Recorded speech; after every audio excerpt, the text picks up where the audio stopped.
The first page catches in the shredder because Julian feeds it sideways. He laughs and tugs it free, leaving the corner wrinkled in his hand. Across the boardroom table, Elise fans the rest of Dana's contingency plan like oversized playing cards. "Cute arts and crafts," she says. Julian drops the freed page into the bin. "Should we hang the tabs on the refrigerator? The blue section disappears first. Terminal numbers, merchant IDs, escalation contacts. Then the yellow pages, offline limits and settlement procedures, curl into white strips. Dana watches without moving. Beneath the keyboard at her desk, one floor below, a duplicate totals sheet waits under a brass binder clip. By lunch, every card terminal at all 6 Harbor Light Marinas has stopped approving payments. The payment processor calls Julian first because he made himself client director and primary account contact 3 weeks ago. Dana is standing in his doorway when his expression changes. "They want yesterday's daily totals," he says. "Why would they need those?" It is the first question he has asked her all morning, without already deciding the answer.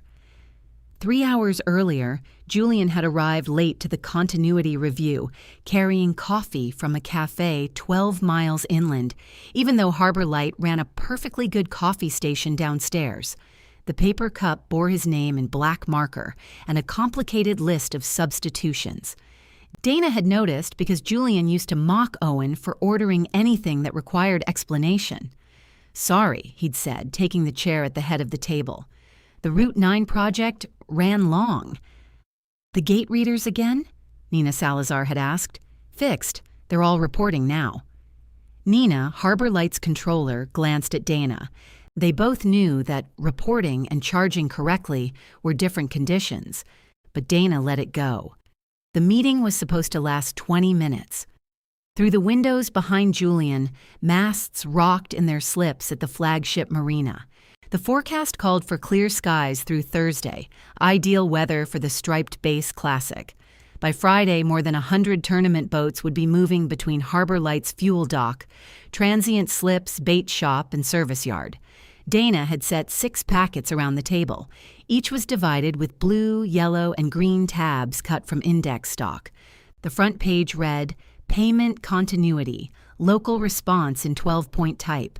Nothing decorative, nothing she wouldn't want held up in a deposition or read aloud by an auditor.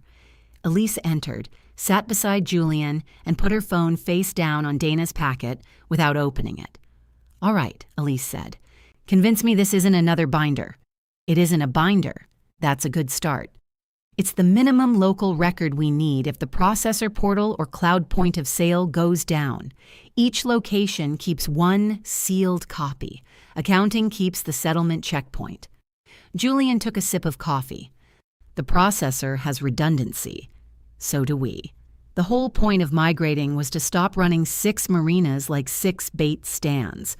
We still have 4 kinds of pump controller and 2 terminal generations. Until October. Today isn't October."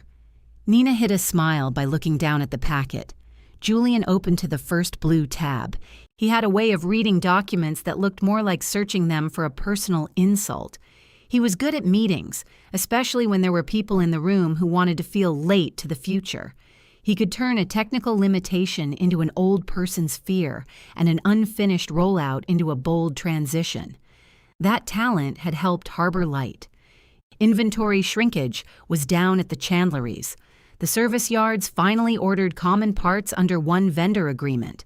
Julian had renegotiated processing rates after discovering they were paying premium fees on low-risk transactions. Dana had given him the transaction categories he used to make that case. He had thanked her in an email with 2 exclamation points. Now he tapped the yellow tab. Offline approvals, controlled approvals. Different limits for fuel, service, and retail. We don't let the fuel desks guess. Or we don't approve offline at all. Then a processor problem becomes our customer problem. Elise slid her phone half an inch across the cover. Customers can wait. At a hotel desk, maybe. Not when they've taken on 80 gallons and the pump has released. The pump shouldn't release before authorization. 3 of ours do under the current integration. Julian looked toward the windows, jaw shifting once. Dana could tell he knew she was right. It made him more dangerous, not less. He turned to Nina. Do we have an actual requirement to maintain paper? Nina considered the question. We have a requirement to maintain recoverable records. That isn't what I asked. It's the answer I have. Elise finally opened the packet. Dana, we're presenting the centralized operating model next month. If people see binders and local cheat sheets, they'll assume we don't trust the system we just bought. These aren't cheat sheets. What would you call them? Instructions. Julian smiled. That's somehow worse. Dana had slept badly the night before.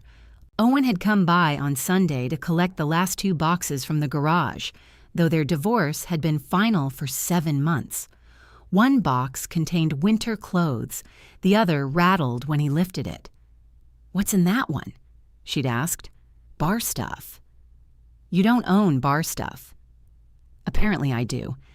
He had stood in the driveway holding a box of cocktail tools his mother had given them one Christmas. Neither of them had opened the set. They spoke with the careful courtesy of people carrying something filled to the top.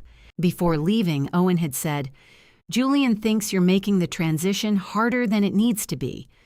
Dana had looked at him until he added, I told him you're thorough. It was exactly the kind of defense Owen offered. Accurate, bloodless, and delivered too late to help. Now, in the boardroom, Julian lifted Dana's packet by one corner. What's this part? He asked. The terminal map. We have a terminal map in the portal. With local equipment names, Dock 1 calls Terminal F3 the toaster.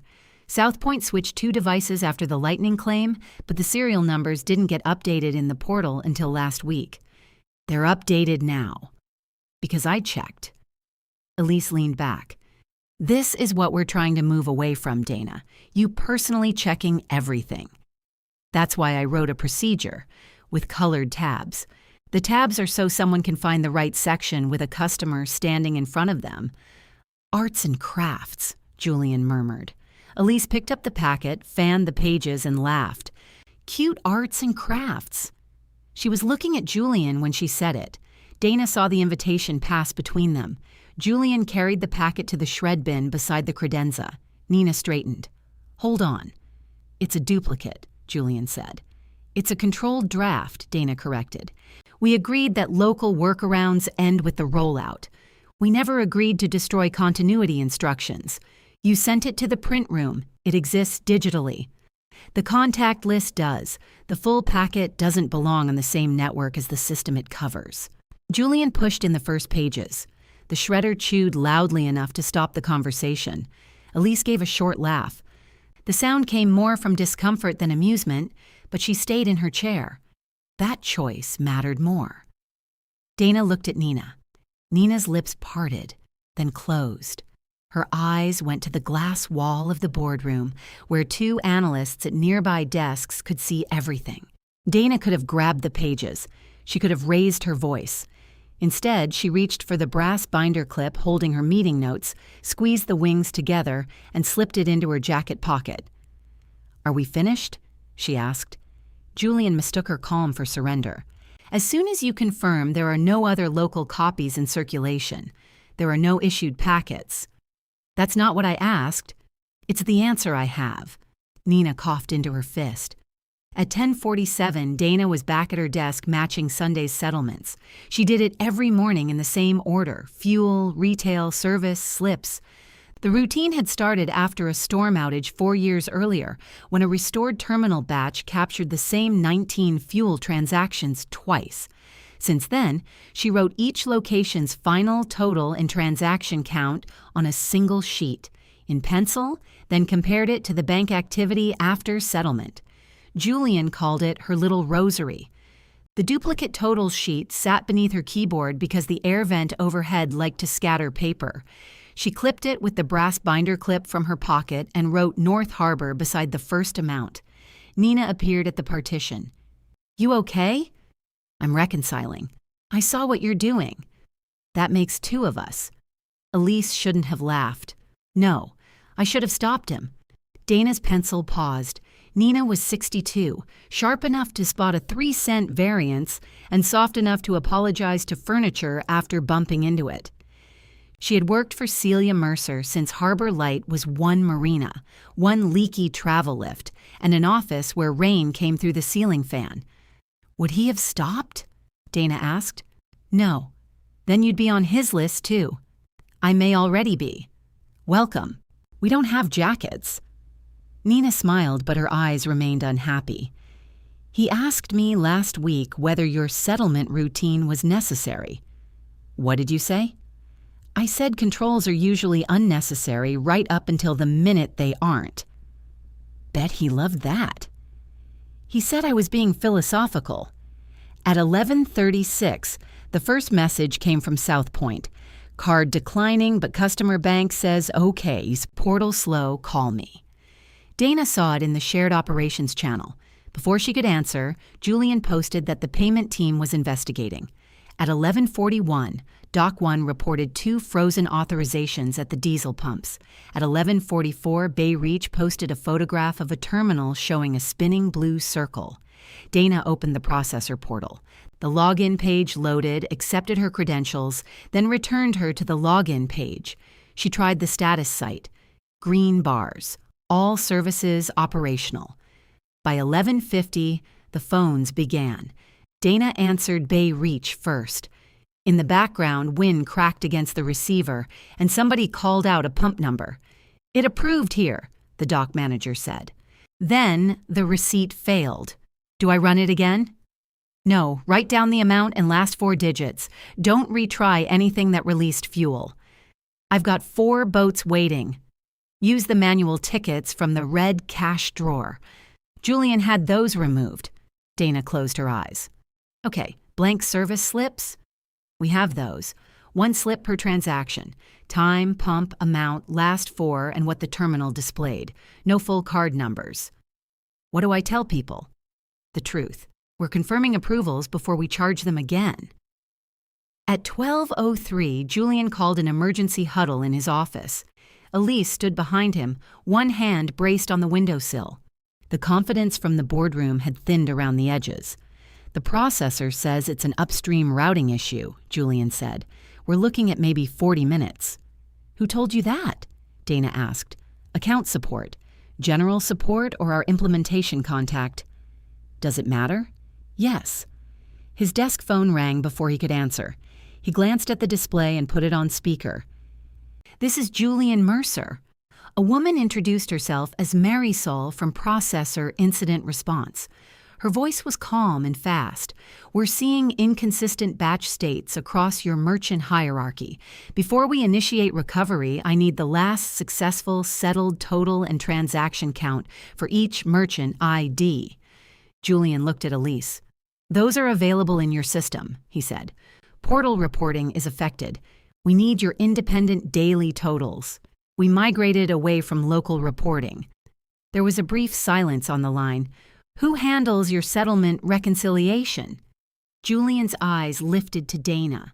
She could feel Elise looking at her, too.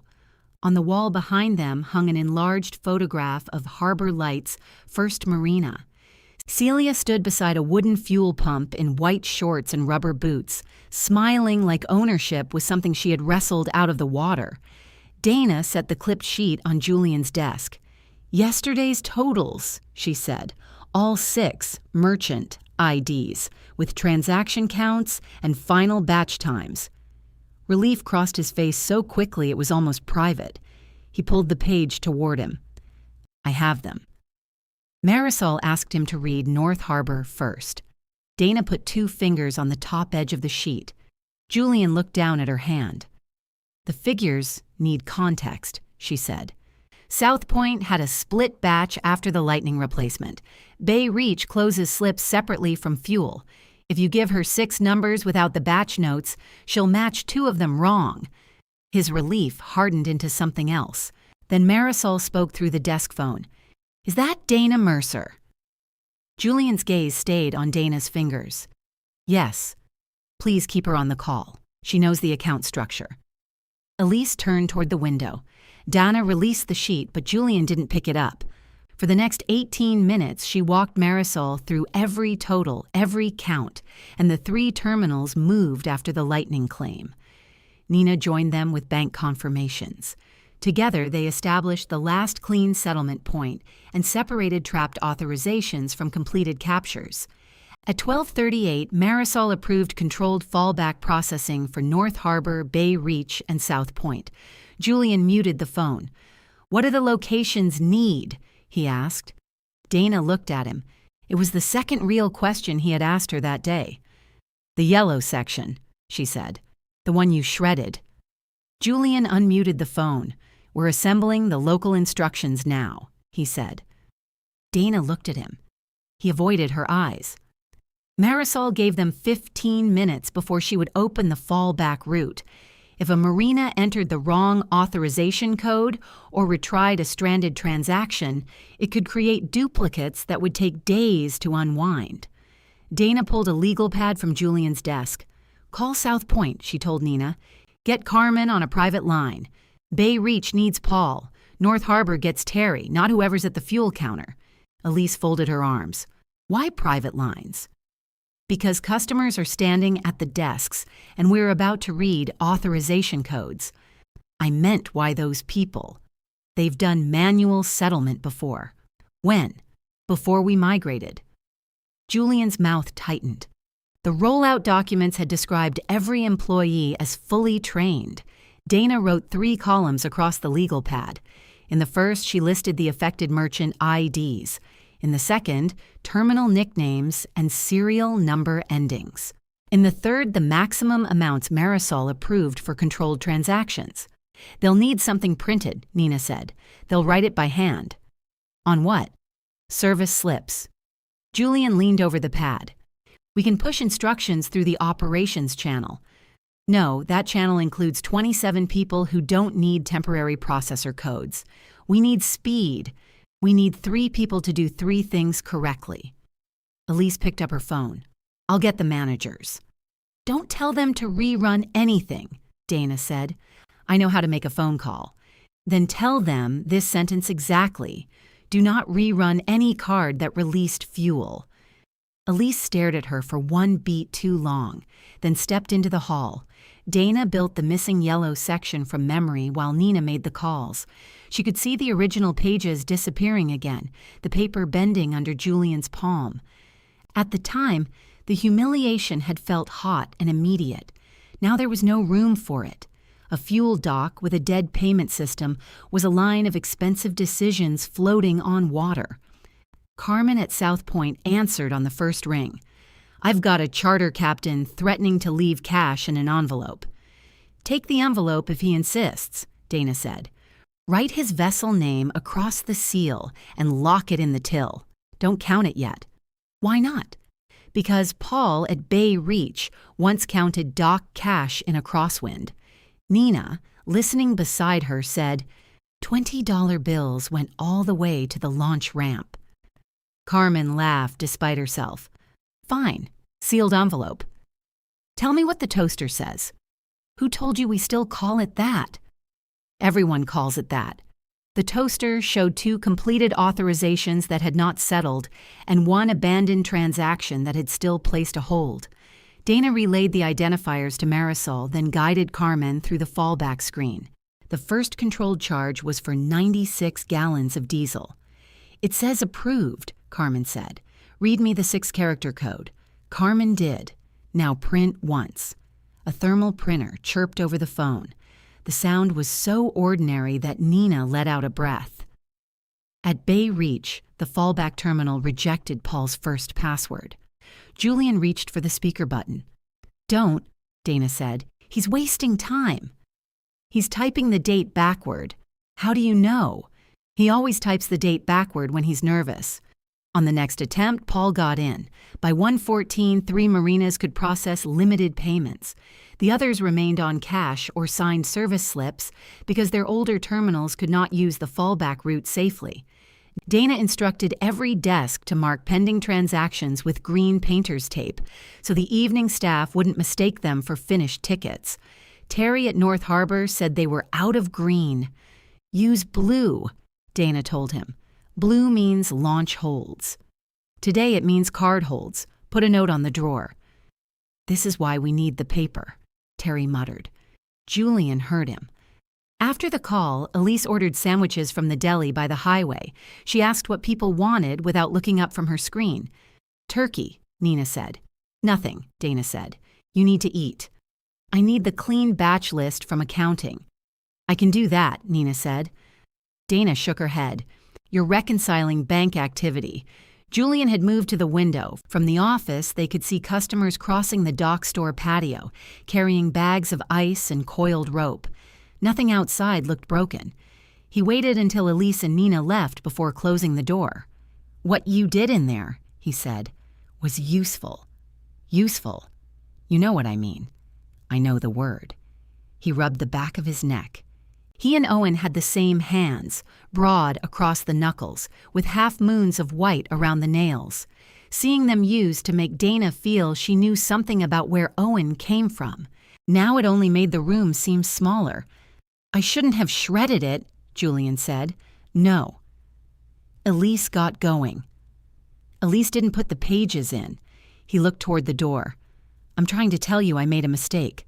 "Then tell me." "I just did." "You described the room." His face changed.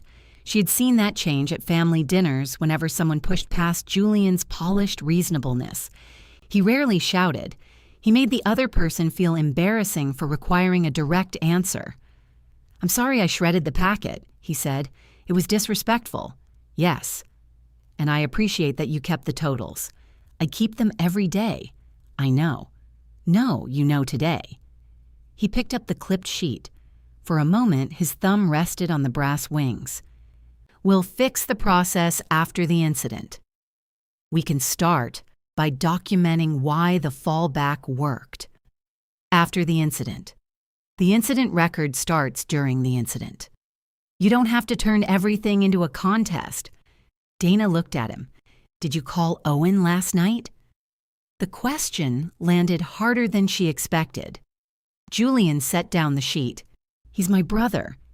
"That wasn't my question." "He mentioned you were tense about the meeting." "And you told him I was making the transition difficult." "We work together." "You and I work together. Owen doesn't work here." "He's part of the family." "There it is." "What does that mean?" "It means you can move my work into the family whenever you want me outnumbered, then move me back into the company when you need my numbers." Julian's expression softened, which was worse. "Dana, nobody's trying to outnumber you." Elise opened the door with her hip, carrying a paper bag. "They forgot the mustard." Julian stepped away from the desk. The moment closed cleanly, as if he had designed it that way. At 2:26, the processor restored standard authorization routing, but reporting remained unavailable. Dana and Nina spent the afternoon comparing dock slips against fallback logs. They found 7 duplicated holds, none captured twice, and isolated them before close. At 4:40, Elise asked for a written incident summary by 9 the next morning. "Joint summary?" Nina asked. "Dana can draft. Julian will finalize." Dana looked up from the stacks of service slips. "Why Julian?" "He's the primary contact. That's an account setting, not an operating role. He's director of client operations. He doesn't handle settlement." Elise zipped her laptop bag. "He handled it today." The room went quiet except for the adding machine Nina still preferred for cross-checks. Dana held up the clip total sheet. He read from this, "and coordinated with the processor. After they asked for me." Elise sighed. "I am too tired for turf issues." "So am I." "Good. Draft the facts and send them to Julian." Dana sent a timeline at 8:17 that night. She attached the print request for the contingency packets, her February email recommending independent settlement records, the processor's note about mixed terminal hardware, and photographs of the handwritten slips from each location. She copied Nina and saved the message to the incident folder. Julian's revised version arrived at 6:08 the next morning. The first paragraph said Harbor Light's recovery had been delayed by inconsistent local documentation, maintained outside the approved cloud environment. The second said Dana's reconciliation records had been discovered during incident response. Discovered. She read the word while standing at her kitchen counter in her coat. Owen's forgotten corkscrew lay beside the fruit bowl. It had somehow escaped the box of bar tools and remained like a small metal question mark. Dana forwarded the revision to her personal archive, then stopped. Harbor Light prohibited sending account records to outside email, and the incident summary contained merchant identifiers. She deleted the forward unopened, took screenshots showing only the disputed language and timestamps, and left for work. Julian was already in the glass conference room with Elise when she arrived. Her contingency packets were back on the table. They had been reprinted without the colored tabs. Across the top, the title now read, Client Operations Payment Response. Julian's name appeared beneath it as document owner. Dana's was listed on the final page under contributors, between an IT analyst who had been on vacation and the company that serviced the fuel pumps. She stood in the doorway holding her bag. Elise glanced up. Good, you're here. We've streamlined your draft. You rebuilt the packet. That was always the plan. Dana walked to the table and opened the yellow section. Her offline limits were there, down to the exception she had added for marine diesel pre-authorizations. Where did you get this? Your working file, Julian said. The file you said didn't belong in the rollout. The information is sound. The presentation was the issue. The tabs offended you. The lack of central ownership offended me. Elise pushed a printed incident report toward Dana. A yellow signature flag stuck out from the bottom. We need this closed before the acquisition call, she said. Dana read it standing up. According to the report, employees had relied on unofficial manual materials, creating confusion about settlement status. Management had restored control by centralizing processor communications and formalizing a uniform procedure. The report credited Julian with identifying the need for independent totals during the recovery. Dana reached the last page. Under corrective action, her daily reconciliation sheet had become a mandatory control owned by client operations. Under personnel, there was a sentence stating that the revenue controls manager had acknowledged maintaining unapproved records. You want me to sign this? It confirms you participated, Elise said. It confirms a version of yesterday that didn't happen. It's not a transcript. No, transcripts are usually closer. Julian lowered his voice. We can adjust wording. Change discovered to provided. Change unapproved records to independent settlement control. Add that I presented the procedure Monday morning and you destroyed the review copy. Elise's eyebrows rose. Destroyed? You watched. It went into an office shred bin. You're making it sound theatrical.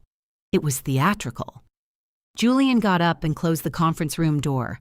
The same analysts who had seen him shred the packet were at their desks beyond the glass. We all understand that yesterday was stressful, he said. You laughed. His face tightened. I apologized for that. You apologized to me in a closed office, then put your name on my work in a glass room. Elise tapped the signature line. Dana, this transaction is bigger than any one person's sense of recognition. There's no transaction yet. There will be if we demonstrate disciplined operations. Disciplined operations require an accurate incident record. We're not submitting this to a court. You're submitting it to people deciding whether your controls are real. Elise's hand went still. Julian spoke carefully. What exactly are you implying? That if we rewrite a failure while the terminal receipts are still warm, we don't have controls. We have formatting. For the first time, Elise looked less irritated than afraid. It lasted only a second. Leave us, she told Dana. Dana took the unsigned report with her. At 10:15, her access to the processor portal stopped working. IT said the request had come from client operations as a standard post-incident security measure. Julian sent her a message asking for her remaining reconciliation notes so his team could maintain one source of truth. Dana replied that the originals were in the accounting incident folder and copied Nina. 5 minutes later, Nina came around the partition carrying the brass-clipped total sheet. Julian asked me for this, she said. It belongs in the settlement file. That's what I told him. Dana opened the folder. Monday's print request was gone. The email remained in her sent items, but the shared copy had been deleted, so had the processor's February note about mixed terminal hardware. Nina sat down slowly. I uploaded that note myself. Who has deletion rights? You, me, Elise, IT administrators. And Julian? Nina looked toward the glass offices. As of last month, apparently. Dana placed the total sheet inside the folder and closed the cover. At noon, Owen texted her. Can we talk before this gets worse? She stared at the message until the screen dimmed. Then, Elise appeared beside her desk with Julian and a woman from Human Resources. Elise set a letter on top of Dana's keyboard. We're placing you on administrative leave while we review unauthorized record-keeping and your conduct during the incident. The keyboard pressed down on the duplicate sheet beneath it. Dana could see one corner of the paper and the dark curve of the brass clip. Paid? She asked. For now, the HR woman said. Julian kept his hands in his pockets. Dana lifted the keyboard, slid out the sheet, and gave it to Nina. Settlement record, she said. Accounting custody. Nina took it with both hands. Elise's gaze followed the page. Dana picked up the suspension letter, read every line, and signed only the box confirming receipt. As she left, the card terminals were working again. On the operation screen above the reception desk, all 6 marinas showed green. Dana made it to her car before her hands began to shake. She set the suspension letter on the passenger seat and gripped the steering wheel until the tremor moved up her wrists. Through the windshield, Harbor Light's office looked clean and expensive. Cedar siding over the original cinder block. Blue awnings, brushed steel letters. A customer carried 2 bags of ice toward the docks. A service technician rolled a propeller across the lot on a padded cart. The ordinary motion of the place felt insulting. Her phone lit with Owen's name again. Can we talk before this gets worse? Dana typed. It already got worse, then erased it. She drove home with the radio off. At the kitchen counter, she laid the suspension letter beside the corkscrew Owen had forgotten. The 2 objects seemed related somehow, both metallic and unnecessarily complicated. At 12:42, Human Resources emailed instructions. Dana was not to access Harbor Light systems, enter company property, discuss the investigation with employees, or remove company records. She could submit information through a secure link. At 12:51, Julian emailed her personal address. I'm sorry this escalated. If you sign the revised report, I believe we can resolve this quickly. She created a folder called Harbor Light and saved both messages. Into it went her suspension letter, screenshots of the disputed report language, a calendar export showing Monday's continuity review, and the February email she had sent from home after the processor implementation call. That email contained no merchant numbers. It said only that mixed pump hardware required an independent last settlement checkpoint. She added Owen's text, stared at it, then deleted that file. His weakness was not evidence. He arrived at 6 carrying takeout from the Thai place they used to order from on Fridays. Dana opened the door but didn't move aside. I brought basil chicken, he said. It's Wednesday. I know what day it is. You used to get basil chicken on Fridays. I thought you might not have eaten. She looked down at the paper bag. There was a grease spot spreading across one corner. Did Julian send you? No. Did he tell you I was suspended? Owen glanced toward the neighboring driveway. Can I come in? No. He shifted the bag to his other hand. He had cut his hair shorter since Sunday, or maybe she had not really looked at him Sunday. Mom called me, he said. She heard there was some kind of incident.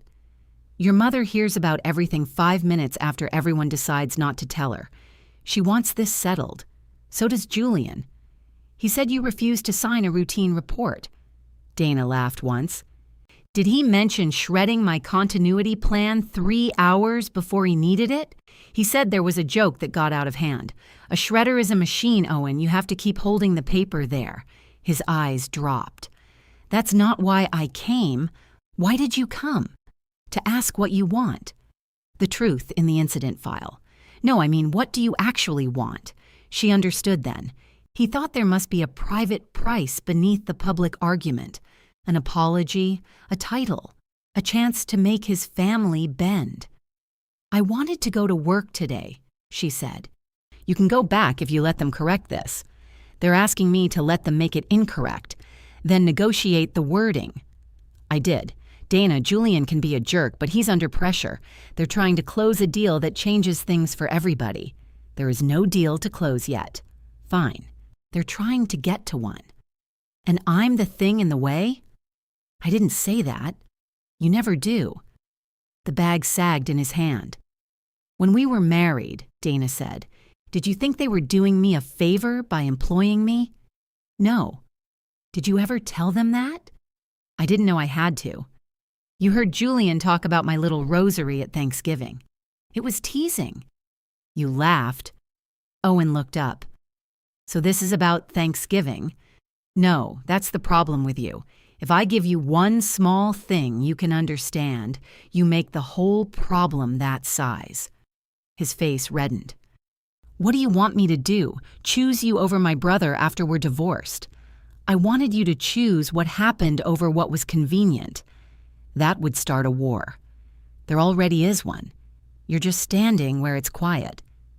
He set the takeout bag on the porch rail. "Sign the report," he said. "Get your job back. Then look for something else." It was almost sensible. That was what hurt. Dana picked up the bag and handed it to him. "You should take this. It's not Friday." After he left, she washed the porch rail where the grease had soaked into the paint. The next morning, Harbor Light's payroll portal sent an automated notice that her quarterly performance bonus was under review. An hour later, Human Resources asked her to answer 14 written questions. Had she been instructed to discontinue manual reconciliation? No. Had she concealed duplicate records from management? No. Daily totals had been shared with the controller and used for bank reconciliation. Why had she maintained documents outside the central system? Because a continuity record must remain available when the central system is unavailable. Had she spoken disrespectfully to the chief operating officer? Dana stared at that one for a while. I disagreed with the accuracy of an incident report and declined to sign it. She submitted the answers with her attachments. That afternoon, an overnight envelope arrived from Harbor Light. Inside was a cleaner version of the report. Discovered had become provided. The sentence about unapproved records remained. The section crediting Julian with identifying the need for independent totals remained. There was another yellow flag beside her signature line. Dana put it back in the envelope. Nina did not contact her. Neither did Carmen, Paul, or Terry. Dana was grateful. The silence meant they were following the rules, even if it left her feeling as though she had vanished from a place she had entered every weekday for 11 years. On Friday, Human Resources forwarded 3 witness summaries through the secure link. Carmen said she had used a fallback procedure provided verbally by client operations.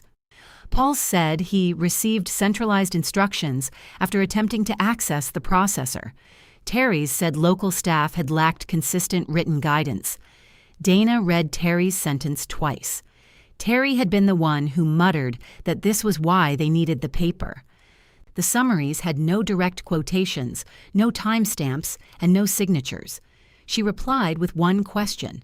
Were these the witnesses' original statements or management summaries? Human Resources did not answer. At 4:18, Nina finally sent an email from her personal account. "I am not discussing the investigation. Please check the secure portal for a request regarding settlement methodology." The portal contained a message from Marisol at the processor, copied through Harbor Light's attorney and Human Resources.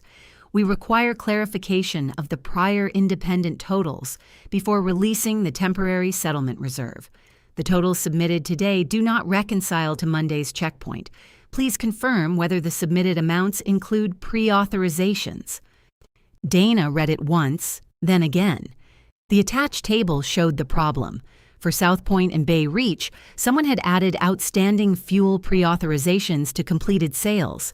The figures were overstated by nearly $80,000. That didn't mean Harbor Light had lost the money. It meant the processor could not tell which pending transactions were safe to capture. so it was holding several days of card revenue until the discrepancy was resolved. At the bottom of the request, Julian had written, Dana maintained the manual methodology and should explain her variance. Her variance. Dana closed the portal without responding. 10 minutes later, Celia Mercer called. Dana let it go to voicemail. Celia's message lasted 11 seconds. I'm coming by. If you don't want to see me, leave the porch light off. The porch light was automatic. Celia arrived wearing rubber boots and a navy raincoat, despite the clear evening. At 70, she still dressed as if someone might ask her to climb under a dock without warning. She looked at the glowing porch light, then at Dana. Cowardly fixture, she said. Dana opened the door. Celia walked straight to the kitchen, saw the corkscrew beside the fruit bowl, and picked it up. I gave you this. You gave us a whole bar set. Why? It was Christmas. That doesn't answer it. Celia placed the corkscrew in a drawer and sat at the table. Julian says you're refusing to explain the settlement numbers. Julian submitted numbers that include pre-authorizations. Can you fix them? Yes. Will you? Not under his version of events. Celia exhaled through her nose. Dana. You came to my house. I did. So you can listen here, or you can go back to your office and send me another flagged signature page. It's my office now? When you need something. Celia's eyes sharpened. You think I approve of how they handled this? I think you approve of whatever keeps the family from having an uncomfortable meal. That's cheap. It's accurate. I built Harbor Light by having uncomfortable meals with men who believed I should refill the coffee. And then you hired a woman to protect your revenue and watched your sons treat her like she got the chair through marriage. Julian is my nephew. Dana stopped. Celia gave her a dry look. If we're going to fight, use the right branches of the tree. Despite herself, Dana almost smiled. Celia leaned back. I didn't know about the shredder until Wednesday. You knew about my suspension. After it happened, you're the founder. I'm the founder who gave up daily control because everyone said the company needed to operate without me wandering in and moving the furniture. That doesn't mean you stopped owning consequences. No. Celia's voice softened. It doesn't. For a moment, they sat with the refrigerator humming between them. The processor reserve is holding payroll? Dana asked. Not yet. Supplier drafts first. Fuel delivery on Tuesday if it runs longer. And Julian? Insists the processor misunderstood his file. They didn't. I know. Did Nina tell you? Nina put 2 worksheets in front of me and let me discover arithmetic. That sounded like Nina. Celia folded her hands. Help us release the reserve. Then we'll deal with the rest. That's what Julian said about the incident record. After the incident. I'm asking differently. You're asking more politely. What would make it possible? Dana looked at the drawer where Celia had put the corkscrew. I don't communicate through Julian. Nina coordinates the reconciliation. Marisol gets the methodology in writing. The original doc statements go into the file, not summaries. Celia's mouth tightened. You've spoken to the doc managers? I'm suspended. I followed the instruction not to. Then how do you know their statements changed? The summaries removed the things that mattered. You don't know that. Ask for the originals. Celia looked away first. There's one more thing, Dana said. No discipline for Carmen, Paul, or Terry because they followed the fallback steps. And I'm not signing anything that says my records caused confusion. You're negotiating while we have money trapped. I'm setting conditions on my work. You're still being paid. My access is disabled. My bonus is frozen. You sent a report to my house that uses my signature to excuse the people who suspended me. Celia's face had gone still in the way it did before she made expensive decisions. You always were stubborn, she said, only after I'm ignored. Celia stood. At the door, she turned back. If I agree to this, will you come in Monday? Not until I see it in writing. You don't trust me? I trust you to love your family. The answer struck exactly where Dana meant it to. Celia nodded once and left. The written terms arrived Saturday morning from Harbor Light's attorney.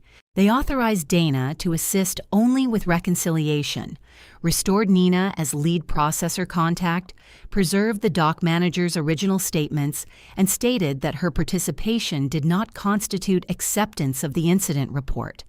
Nothing addressed the bonus or suspension. Dana signed the limited authorization. Nina sent the raw settlement exports through the secure portal.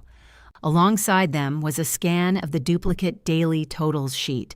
Dana could see the dent where the brass clip had pressed into the corner, and Nina's small handwritten note at the bottom, accounting custody, received 10/22 Tuesday.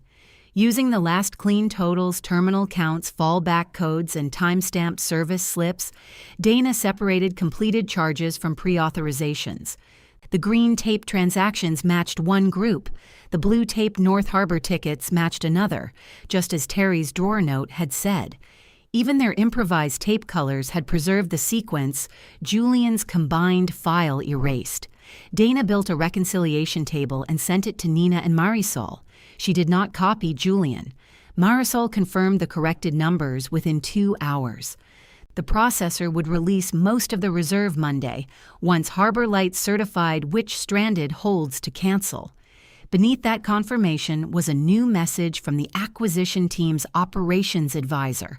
For diligence, please provide the continuity procedure in effect before the incident, including revision history, review attendance, and document ownership. Dana read it from her kitchen table. Then she opened her calendar, found Monday's continuity review, and looked at the list of 6 people who had been invited to watch Julian feed her plan into the shredder. Dana did not answer the advisor. She forwarded the request through the secure portal with one sentence. Please confirm who is authorized to provide the company's response. Celia replied 20 minutes later. You are, with Nina, Monday at 8. The authorization carried the same signature as Dana's suspension letter. She arrived at Harbor Light at 7:52. Her access badge opened the side door, but not the accounting suite. Nina let her in and hugged her before either of them could decide whether that was appropriate. I'm still technically suspended, Dana said into Nina's shoulder. I'm technically old enough to ignore that. The brass clip total sheet lay inside a clear accounting sleeve on Nina's desk. Beside it were Monday's bank confirmations, terminal logs, service slips, and a fresh roll of green painter's tape. Where did that come from? Terry sent it with the North Harbor packet. He wrote, "For future emergencies" on the receipt. Dana smiled. Nina's adding machine stood between 2 laptops. At the second laptop sat a woman in a gray sweater with a Tidewater Marina Cooperative badge clipped to her collar. This is Grace Kim, Nina said.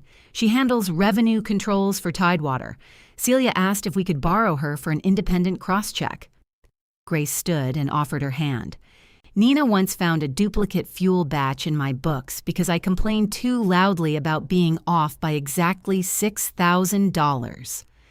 It was $3,600, Nina said. See, she won't even let me improve the story. Grace had already compared Dana's methodology against the processor exports. Her figures matched down to the 7 stranded holds identified Monday. The work's clean, she said. The file Julian submitted treated pump pre-authorizations like sales. Easy mistake if you don't know the equipment. Did he ask you to call it a processor misunderstanding? Dana asked. Grace glanced at Nina. He described it as a mapping issue. It was. He mapped the wrong things together. At 9, Marisol confirmed the reserve release. Harbor Light would have access to the first settlement that afternoon and the remainder after the canceled holds cleared. Fuel deliveries could proceed. Julian entered accounting while Marisol was still on the screen. I need the certification file, he said. Nina turned her laptop toward him. It's in the incident folder. I mean the working file. The certified one is the working file. He looked at Dana. Why wasn't I copied? Your totals were the ones being corrected, she said. I'm still the primary account contact. For customer relations, Nina said. Treasury authorization reverted to me on Saturday. Temporarily. Nina placed one finger on the brass clip. Everything is temporary if you wait long enough. Grace studied her keyboard with great interest. Julian's face flushed. The diligence meeting moved to 10. They want all of us upstairs. Who's all of us? Dana asked. You, me, Elise, Nina, Celia, HR, and counsel. Grace should attend for the independent cross-check. She isn't a Harbor Light employee. She's the only person in this room who didn't write, alter, or depend on the disputed records. Grace looked up. I charge by the hour, if that helps. It almost made Julian laugh. The impulse appeared, surprised him, and disappeared. Fine, he said. The boardroom shred bin had been removed. Dana noticed the empty space beside the credenza before she noticed the reprinted continuity packets stacked at each seat. These had yellow, blue, and green tabs again. Client Operations Payment Response remained on the cover, with Julian listed as owner. The acquisition team joined by video. Their operations advisor, Malcolm Reed, had a square face and the patient tone of a man who expected meetings to become less truthful as they became more important. We've reviewed the outage chronology and the corrected settlement file, he said. The outage itself isn't our concern. Every processor has incidents. We want to understand the control environment. Elise nodded. We identified a gap and formalized the procedure immediately. Dana felt Nina's shoe touch hers beneath the table. Malcolm held up a copy of the packet. This procedure says Revision 3. Can you provide Revision 2? Julian answered. Revision 2 was a working draft. Who wrote it? It was collaborative. Who was the document owner? I oversaw the rollout. That isn't what he asked, Dana said. Elise turned toward her. Dana. Malcolm looked into his camera. Ms. Mercer, can you answer? I wrote it. Nina reviewed the settlement section. Location managers confirmed their terminal details. When was it presented? Monday at 9. Was it accepted? No. Why not? Julian leaned forward. The issue was local ownership. The packet duplicated cloud resources and created a risk that staff would rely on stale information. That concern was reasonable, Dana said. Julian looked at her, startled. The terminal map required version control, so did the contact list. Julian was right that 6 unmanaged copies could become 6 different procedures. Malcolm waited. But we weren't discussing version control by the end, Dana continued. The review copy was shredded during the meeting. The shared files supporting it were later deleted. After the outage, the same procedure was reprinted under a different owner, and the incident report described my daily settlement control as an unapproved record. Counsel shifted in his chair. Elise's pen stopped moving. Malcolm asked, Do you have support for that sequence? Nina slid a folder toward the center of the table. There was the print room request showing 6 packets completed Monday at 8:14. Dana's calendar showed the continuity review at 9, with all attendees listed. The processor's February note described the mixed terminal hardware and recommended an independent checkpoint. Time-stamped photographs from South Point, Bay Reach, and North Harbor showed laminated emergency cards posted beside their fuel desks before Julian ordered local materials removed. The original doc statements were last. Carmen had written that Dana's instructions matched the yellow emergency card formerly kept under the terminal.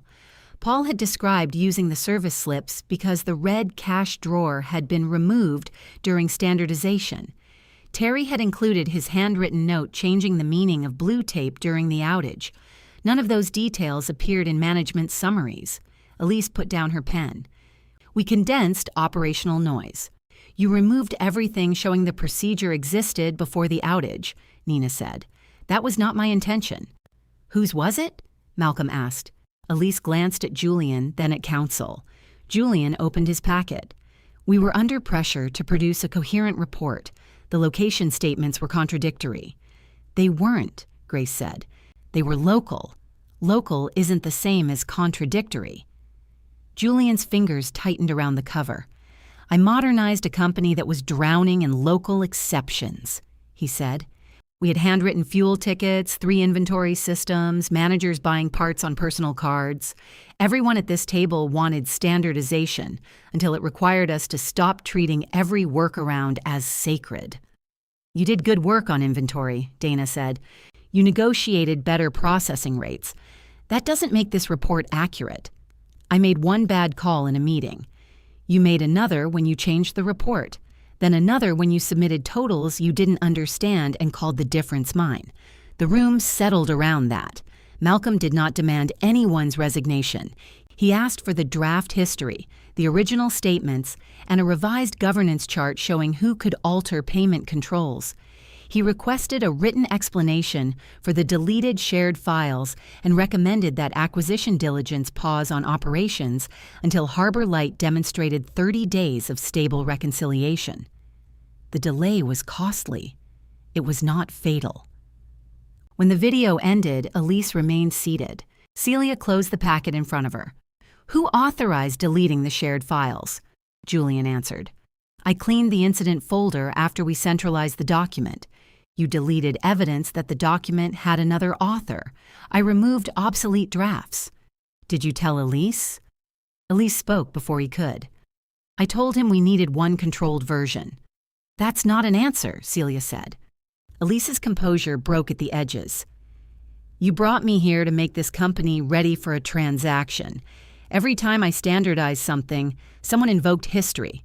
The old fuel desk, the old drawer, the old way Celia liked reports. I made a judgment about what mattered." "And Dana's name didn't matter?" Nina asked. Elise looked at her. "That is not fair." "No," Nina said, "it isn't." Celia asked Dana and Grace to wait downstairs. Dana spent 40 minutes at Nina's desk, checking a settlement that did not need checking. Grace drank vending machine coffee and made a face after every sip, yet continued drinking it. "You could come do this for 12 marinas instead of 6, Grace said. Dana looked over. "Your cooperative has 12 now. 14 by winter. Our controls manager is moving to Arizona. Is that an offer?" "It's me deciding whether to make one." The conference room door opened before Dana could answer. Owen came through accounting, carrying the empty cardboard box from his garage. "I heard there was a meeting," he said. "Meetings are popular here."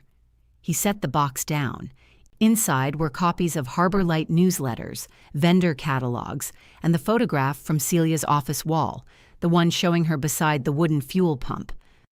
"Mom asked for old archives. This was in my garage."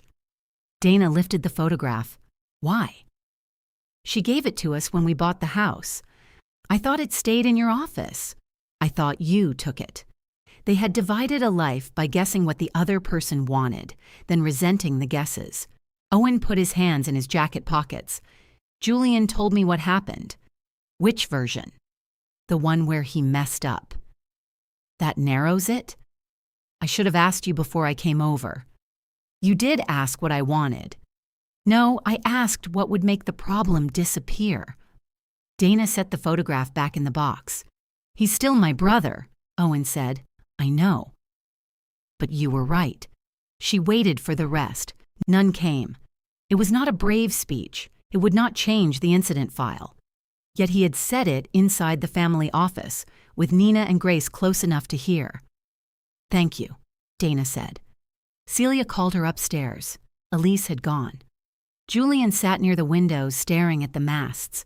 Counsel and the HR director had moved to the far end of the table. "We're correcting the incident report," Celia said. "Your bonus will be paid Friday. The suspension is withdrawn." "I'm not coming back to my old position." Julian looked at her then. Celia's voice remained level. "What are you proposing?" "A 6-month transition contract. Nina owns processor access and settlement controls. Carmen and Terry train as continuity leads, with Paul as alternate. Original statements stay in the file. Any revision to payment procedures requires accounting approval and a location review. And you? I reconcile the incident, train them, and build version control around the plan. I don't report to Julian or Elise." "Elise has been placed on leave while we negotiate her exit," Celia said. Julian will move to digital operations, no treasury authority, no client director title. Julian looked toward the harbor. You could at least pretend I'm not here. Dana pulled out the chair across from him. You were right about one thing, she said. The local packets needed central version control. His mouth twisted. Generous. You were wrong about what made them valuable. I understand that now. Do you? He glanced toward Celia, counsel, and HR. I understand it in a very well-documented way. A laugh escaped Dana before she could stop it. Julian looked offended, then tired, then almost amused. Celia slid a legal pad toward her. Write your contract terms. Dana did. Her rate reflected consulting work, not an employee's salary divided into hours. She included the withheld bonus, transition authority, training time at all 6 locations, and a mutual statement confirming that her reconciliation control enabled the processor recovery. Celia read the number and frowned. Family rate? She asked. You tried that already. Celia signed. By the time cold weather emptied the transient slips, every marina had a sealed continuity packet with a revision date on each page. Carmen could explain stranded authorizations better than most account representatives. Terry kept green and blue tape in separate labeled drawers. Paul stocked manual service slips in the red cash drawer Julian once removed. Elise left Harbor Light with a negotiated separation and a statement thanking her for modernizing operations. Julian's inventory system remained. So did the processing rates he had negotiated. His new office was downstairs, away from the client suite and 3 doors from accounting. Grace's offer arrived in writing during Dana's 5th month. Tidewater Marina Cooperative wanted her to oversee revenue controls across 14 properties. The salary was solid, the authority was clear, and the job description used the phrase independent settlement checkpoint twice. Dana accepted. On her final morning at Harbor Light, she set the approved continuity binder beneath the boardroom terminal. The cover listed Nina as control owner, Carmen and Terry as location leads, and Dana as author of the recovery revision. A fresh daily total sheet was clipped to the front with the same brass binder clip. Julian came in carrying plain coffee in a Harbor Light paper cup. Celia says I'm supposed to sign the handoff, the line at the bottom. He reached for the sheet. Dana rested 2 fingers on the page. Julian stopped. For a second, they were back in the same room on Monday morning, colored tabs spread across the table, both of them still able to choose what happened next. He picked up the pen. Daily totals received, he read, and continuity procedure, and continuity procedure. He signed his name, added the time, and slid the binder toward her. Dana removed her fingers. The brass clip flashed once in the light from the harbor. Then she left it holding the page exactly where it belonged and walked out.